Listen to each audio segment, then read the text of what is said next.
Welcome to our Coach's Corner with Coach Dave Wood, who has, and he pointed out in his notes, a great note that I was so proud of you, Coach, because because you were there on the bench. I was there as well. Purdue could repeat history in a lot of ways from 1988. Purdue is number one seed in 1988 when you were on the bench. They played Fairleigh Dickinson in the first round, and they played Memphis State. Right. Though Memphis beat Memphis badly. Memphis State 100-73. History could repeat itself. We'll get into that and more in our Coach's Corner segment here. Lots to talk about. Purdue, the Big Ten tournament champions. Was no walk in the park the last 5 minutes of that game. Coach and I don't have much hair. And if you're a Purdue fan, you might have been pulling it out a little bit, but still some interesting sidelines. And then we'll talk about the NCAA bracket too, because Purdue, there's no easy outs in this tournament, the way this is going to play out. But we're fascinated to get your thoughts. First, just talk about this game today. Purdue really looked good for the most part for the first 35 minutes. Had a very comfortable lead. Give Penn State credit. They did not give up. They couldn't have had much in the way of legs. But they certainly played well. But what a harrowing finish for Purdue. Very definitely. And I think that a lot of people are wondering why Penn State didn't press sooner. But fourth game in 4 days, if you do that out of the gate, then you really have no legs, especially on a team that shoots a lot of threes. The legs are the first thing to go. And I'm sure that's what Micah's feelings were in not pressing too soon. But as you say, Purdue did a great job. Size advantage. I thought they did a great job of getting the ball to Ross-Ade. And he did a great job a couple of times of scoring against the double team, which is something he doesn't do very often. And I thought that was a big thing.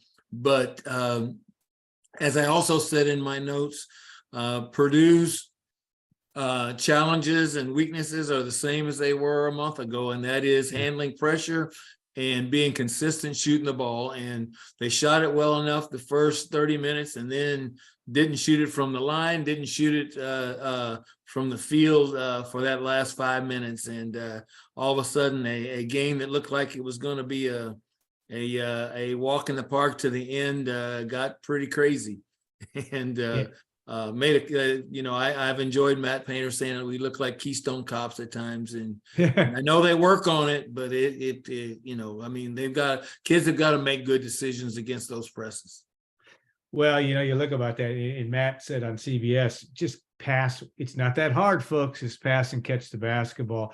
But when you look at also, and you know this more than anybody in your years of coaching, great free throw shooters need to make free throws. But Fletcher Lawyer, who's been really struggling, 1 for 4. He missed 2 free throws. Ethan Morton missed 2 free throws. He's not as good a free throw shooter as Lawyer is, obviously, at least percentage-wise. Really, really challenging. And as good as Brandon Newman has been, and he has done a pretty good job. He did not have as good a game today, only 1 for 6 from the field. And Purdue just 6 of 28 from 3. That can get you beat a lot of times, but his one pass, he knows darn well that he'll watch that again on film. He knew it when he threw it, that pass under the basket that allowed Penn State to cut the lead to 1, I believe it was. Right, was one that you just like to have back. And when you saw the long view of the court, I think he had at least 1, possibly 2 teammates up the floor. On his side of the floor open. You gotta square up, you gotta take your space, and then be able to get the ball to somebody that's got the same color shirt you got on. He obviously, quarterbacks, there's a guy standing right there and you see him throw it, and the commentator says he didn't see him there.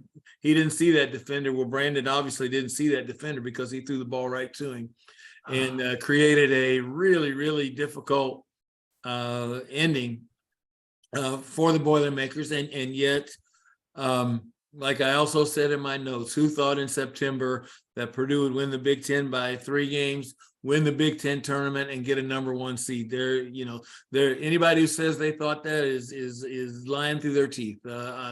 With this roster, you did not see that coming. But they've got to be able to make good decisions against pressure. I think you talk about confidence. I think they lose confidence when they see it coming.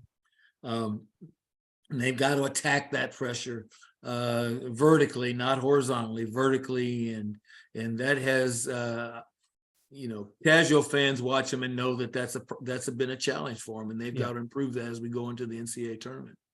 Well, and you look at the numbers, and again, we're acting like Purdue lost, and you're right. You're absolutely right. This is a team that you could have gotten a lot of good odds on Purdue winning not only the Big Ten regular season, but the Big Ten tournament championship. But when you think about that, Lawyer, Smith, and Newman go a combined 2 for 20. That is just a real problem. And yet Braden Smith goes 0 for 8. From the field. But, and this is an important thing, 7 assists, 1 turnover.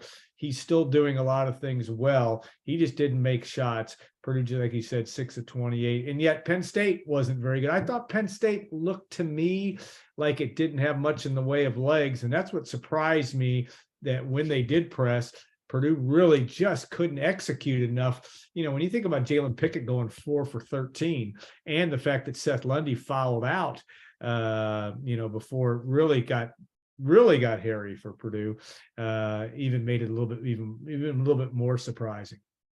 Yeah, I thought Seth Lundy's 5th foul was the game ender. To be honest, when that happened, I thought, okay, Purdue's going to be just fine. But that press bugaboo hit them again, and they've just got to find a way to be confident against it, get it up the floor. And then, as you mentioned, free throws. If they've got decent free throw shooters on the line, and if they make free throws down the stretch, then they can throw it to Penn State 3 or 4 times. But they're human. They're young guys. They're human, and Purdue's going to need all these guys hitting on all cylinders to advance in this tournament. Fletcher Lawyer's he's in a slump, no question about it. He's in a slump, and the one thing that I think is very telling with Fletcher is that opponents are taking advantage of him when we're on defense. When Purdue's on defense, they are getting switches and then going at him, and he's got to find a way to get stronger defensively one-on-one, or it's going to be hard to play him on defense, and this ain't football. yeah You don't get a change often when the other team gets the ball, but you go through these times, and you got to, Newman went through that earlier, and found a way to get some confidence back. And I think Fletcher Lawyer's got to find a way to get some confidence back as well. And that probably is seeing a ball go in, or 2 shots go in, and all of a sudden you remember that you're a good shooter. He's just got to trust his shot. He's a good enough shooter to trust his shot every time he goes up. And right now, I'm not sure he's in that mindset. Yeah, Purdue led 60-43 with 6 minutes and 18 seconds to go, and hung on for that 67-65 win. All right, Gene Katie used to say that. I'm sure old Coach Dave Wood would say the same thing to some extent. Us older folks tend to focus on what we've been focusing on in the last 5 minutes of this conversation, and that is all the things that didn't go well. Kids tend to be resilient. They're excited. You watch them even on our post-game stuff on the site about David Jenkins, who played terrifically, by the way, and it certainly is going to be a huge X factor if Purdue's going to go deep in this tournament. But they have short memories. They got practice tomorrow. They got other things on their mind too. Is it true in your view that those kids take the wins and losses, the ups and downs, a lot less than us older folks that tend to analyze it to death? Do you buy that? I do buy that. I don't know if they take it better than us old folks, but they take it a lot better than coaches do. Yeah. The people who are charged with helping them improve and helping this team improve. But this has been a resilient team, a good team, a together team all year long. And they, like I say, shoot, with Fletcher, he's going to shoot a few more shots at the end of practice and get his confidence back. And they're a number one seed in the NCAA tournament, for goodness sakes. Yeah. This is a good basketball team. This is the team that has overachieved, but they are very confident in as a team. Their team defense is still very, very, very good, and they still have, in my mind, the best player, and certainly I said in my notes, the most unique, great player in America, in Zach-Edey. Yeah, and he didn't really disappoint today. All right, now one thing, and I was starting to wonder a little bit, and you had a good explanation offline. I want you to give it again about Purdue's substitution pattern. The fact that the Boilermakers got away from, they did a lot of offense to defense. Zach-Edey was out of the game in a couple possessions where they got caught without him on the floor, where you really could have used him on the floor just by the way the game played out. But you had a good rationale, something that, as per usual, I hadn't thought of maybe what some of the coaching staff's thinking might have been down that stretch in the last 7-8 minutes of the basketball game. Well, you've got a good lead, and a team like Penn State is going to get back in the game by making threes, frankly. Yeah. And there was a point where when Zach-Edey was off the floor, where Penn State put 5 3-point shooters on the floor, and there was really nobody for him to guard. Purdue needed more mobility on the defensive end, and if you can get stops in those scenarios, then once again, if you can get to 3 or 4 minutes while getting stops, getting stops was really, really, really important. Didn't happen that way necessarily, but it was a mismatch. And that's why Zach-Edey wasn't on the floor at that time. There were a couple guys on Penn State's team, their big kid and number 0, frankly, the smallest guy on the floor, that Zach-Edey guarded very successfully. Yeah. But they weren't on the floor in that time period, and it was simply a matchup thing. And a team that shoots a lot of threes was going to get the ball to whoever he was guarding and penetrate and find a 3-point shooter, or if he backs off, shoot the ball. And I'm sure that's what Matt was thinking at that point. Yeah, Kanye Clary, number 000, comes in and goes 0 for 5 from the field, and really he did. I thought, in some ways, from a scout standpoint, it's the least of their concerns right now. But man, he showed that he really did show off his good footwork in a couple of situations that the television kind of focused in on that. But interesting point. I think you're absolutely right.